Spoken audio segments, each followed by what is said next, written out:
தந்தை, மகன், தூய ஆவியாரின் பெயராலே ஆமென். இயேசு கிறிஸ்துவின் அன்புமிக்க சகோதர சகோதரிகளை உங்கள் அனைவருக்கும் கிறிஸ்து இயேசுவின் அன்பு வணக்கத்தை தெரிவித்துக் கொள்கின்றேன். இன்று நற்செய்தி பாகமானது யோவான் நற்செய்தி 6ஆம் அதிகாரம் 22 முதல் 29 வரை உள்ள திருவாக்கியங்கள். குறிப்பாக 29வது வாக்கியம்.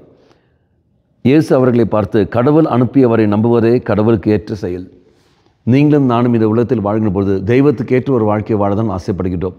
கடவுளுக்கு விருப்பமானதை செய்யத்தான் நாம் ஆசைப்படுகிறோம். அப்படி என்றால் கடவுளுக்கு விருப்பமானது என்பது என்ன என்று பார்க்குற சமயத்தில் அவர் மேல் நம்பிக்கை வைத்து வாழ்வது. தெய்வம் எதற்காக இந்த உலகத்தில் கடந்து வந்தார் அது நாம் அறிந்து கொள்கின்றோம். நாம் வாசிக்கிறோம் இல்லையா? 1 யோவான் 3ஆம் அதிகாரம் 8ஆம் வாக்கியத்தில் தெய்வம் எதற்காக இந்த உலகத்தில் பிறந்தார்? அழகையை ஜெயிப்பதற்காகவே தெய்வம் பிறந்திருக்கிறார். நாம் வாசிக்கிறோம் 1 யோவான் 3ஆம் அதிகாரம் 8ஆம் வாக்கியம். பாவம் செய்து வருகிறவர் அழகையை சார்ந்தவர், ஏனெனில் தொடக்கத்திலிருந்தே அழகை பாவம் செய்து வருகிறது. ஆகவே அழகையின் செயல்களை தொலைக்கவே மானிட மகன் தோன்றினார்.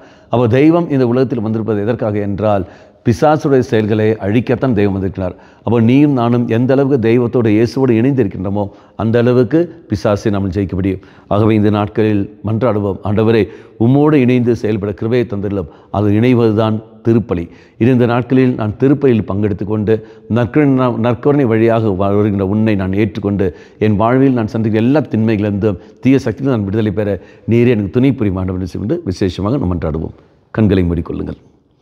நல்லவனாய தெய்வமே, நீர் விரும்புவது கடவுளுக்கு ஏற்ற செயலை, உமக்கேற்ற ஒரு வாழ்க்கையை வாழ்வதுதான் நீ விரும்புகின்றீர். ஆண்டவரே, நான் அந்த வாழ்க்கையை வாழ எனக்கு சக்தியை தந்துள்ளோம். புரிந்து கொண்டு அதுக்கு செயல்பட கிருபையை தந்துள்ளோம். அம்மா மாதாவே, தெய்வ மாதாவே, எங்கள் மாதாவின் அன்னையே, விசேஷமாக எங்களுக்காக பரிந்து பேசும். ஆமேன். தந்தை, மகன், தூய ஆவியாரின் பெயராலே ஆமேன்.